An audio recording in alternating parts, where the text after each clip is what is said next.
Hi, Henny, how are you? It's Teknikolour, and this is my full review of the newest The Sims 4 expansion pack, Businesses and Hobbies. Full disclosure, I am an EA creator, and while I did receive this pack for free and with early access, I have not been paid by EA to make content, including this review, for The Sims 4. However, I did want to take full advantage of this early access opportunity by playing with the pack as much as I could, including streaming my reactions over on my Twitch channel so I could provide a full review on if Businesses and Hobbies is worth your money. This expansion pack comes with a new world, Nordhaven, which is inspired by Scandinavian harbor cities. Think Copenhagen, Stockholm, Helsinki, Oslo. And similarly to more recent packs, the lots have been built by real Simmers and not just members of the Sims team. Those builders are Lyrene, Eva Rotke, Kelly Hart X, and Johanna Builds, and I really hope I didn't butcher anyone's names there. But it was also really cool because Johanna Builds I already actually knew through the Sims community over on Twitch. Unlike most of the expansion pack worlds in The Sims 4, Nordhaven is split into just 2 neighborhoods, unlike the typical 3, and those are Iverstad and Gammelvik. However, like most other expansion packs, there are a total of 12 lots.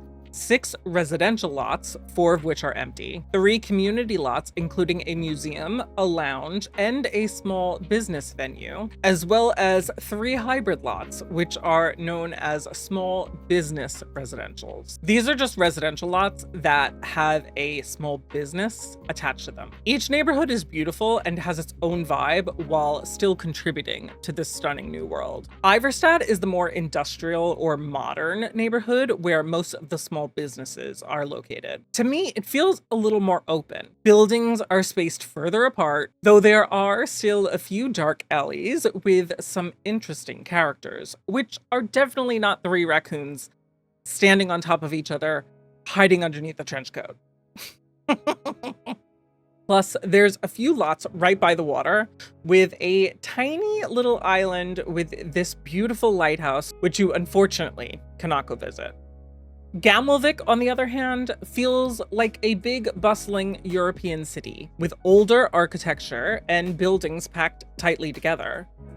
The colors are absolutely stunning, and it feels like a very happy place to live. Though Iverstad does have its own little city center with stalls and hobby meetups, Gammelvik's take on it is a little larger, and it feels more like city markets with pop-up stalls in an old city square. Plus, there's a bike path, which I was surprised to find out is not a new gameplay feature like the growing together walking trails that runs around the entire neighborhood. While Gammelvik might be my personal favorite of the 2 neighborhoods, I do have to give kudos to Iverstad for including what has to be a clear reference to Edward Eriksson's The Little Mermaid statue in Copenhagen, Denmark. As some of you may know, I am a huge fan of mermaids, especially a little redheaded one. The first thing I did after downloading this expansion pack was to check out the world of Nordhaven and all of the lots individually. I was telling my Twitch chat that I tend to leave this part till later on,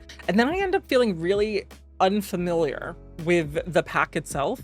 I feel like I have less of a handle on the build by items and the Kaz items, and I really don't know the world that well. However, I felt like this simple action of checking out the world and the lots first helped form my opinion of the build by offerings because I had already seen the items used across all of the lots. There were items that I was getting very excited about as I was checking out the world and its lots, and I had to remind myself that I was here to just look at the lots, just check out the world, and that we would be checking out the individual items later on.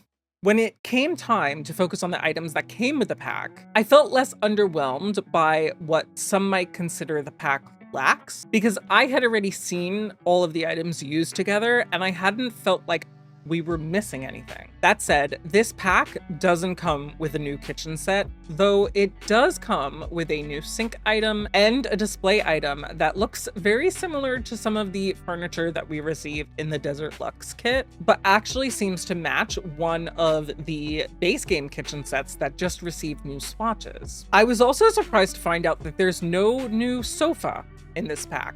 only love seed. While a lot of the items still lean more towards community style lots, it is a pack centered around small businesses after all. I do still see a huge opportunity for building residentials with this pack, which is what I typically tend to build more of. In fact, for my early access period, I built a small business residential lot to play in, and I only used the base game, Laundry Day, and Businesses and Hobbies. I didn't feel like I was leaving out any items because whatever I didn't find in Businesses and Hobbies, I found items that fit in really well with it from the base game. And that's coming from somebody who basically uses every single pack installed when he's making a new build.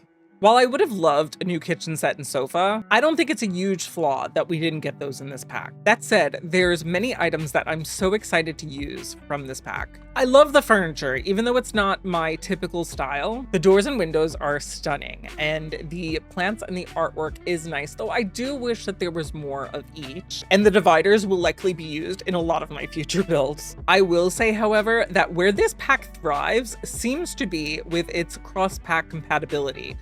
And I'm talking about either gameplay or building. I'll talk more about gameplay later, but I feel like a lot of these build items can work so well with other packs. Even if you were to get this pack as your first pack, which I'm not saying you should, it would easily play well with a lot of the packs that came before it if you were to add those to your game next. I say that I'm not a big Create a Sim player, but then when my sim ages up, I can easily take hours in Create a Sim, just giving my sim the perfect makeover. I think I'm just maybe not the biggest fashionista behind the screen, so it's hard to feel fully comfortable in CAS. However, I think the offering that we received here is really nice. There also felt like there was a bit more for masculine frame sims, which a lot of the other packs and the Sims 4 in general seems to leave as more of an afterthought. I actually really dig a lot of the styles that were presented in this pack's Create a Sim, though I have heard that others felt a little disappointed. While some of the fashion is definitely more Scandinavian and might not fit in as well with other packs, I personally think that I will get a fair amount of use out of the items in this pack for my Sims.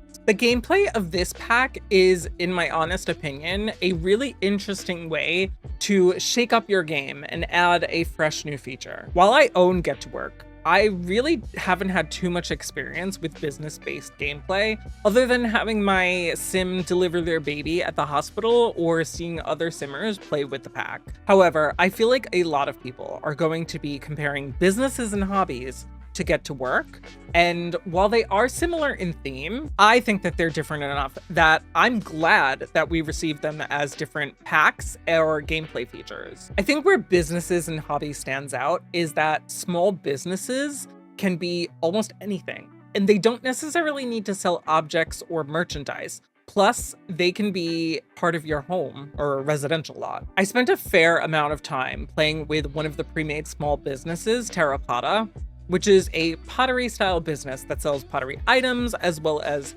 teaching pottery classes. I thought it was really interesting, and I was really locked in on progressing my business ventures and barely leaving and just running my small business. I spent a lot less time focusing on tattoos. I don't have any tattoos of my own, though I have considered getting one in the past, and who knows, I might get one in the future. Though I did find out that you can tattoo ghosts, aliens, and even Judith Ward's face.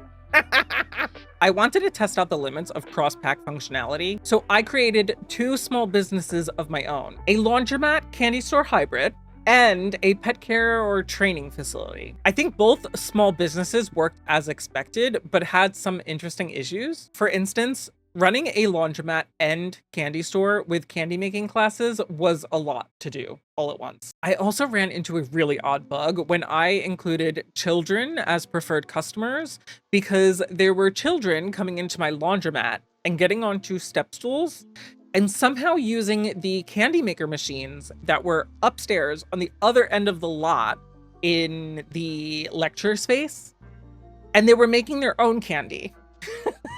It was comical, but also meant that I was losing out on a lot of profit before I realized that these children were simply making their own candy. Oddly enough, when I removed children and toddlers as preferred customers and just left it as teen sims and older, we had a lot less customers using the laundromat. I actually plan on posting 2 videos about this. one being a speed build of the lot that I built, with another showing the actual gameplay of running this hybrid small business. So I'll do a deeper dive on my thoughts about that experience there. Running the pet care or pet training facility was more of an attempt at me trying to figure out how to use businesses and hobbies in a super specific way in my own legacy challenge. I wanted to make a storyline where my immortal Generation 4 sim would remain relevant. She's living in Brindleton Bay, away from the rest of the gameplay, but I want her to be there as the wise elder that my sims could look to for advice and knowledge, especially since she's maxed a fair amount of her skills. I think this test ended up being a lot of fun for the cats and dogs in Brindleton Bay, especially non-paying strays,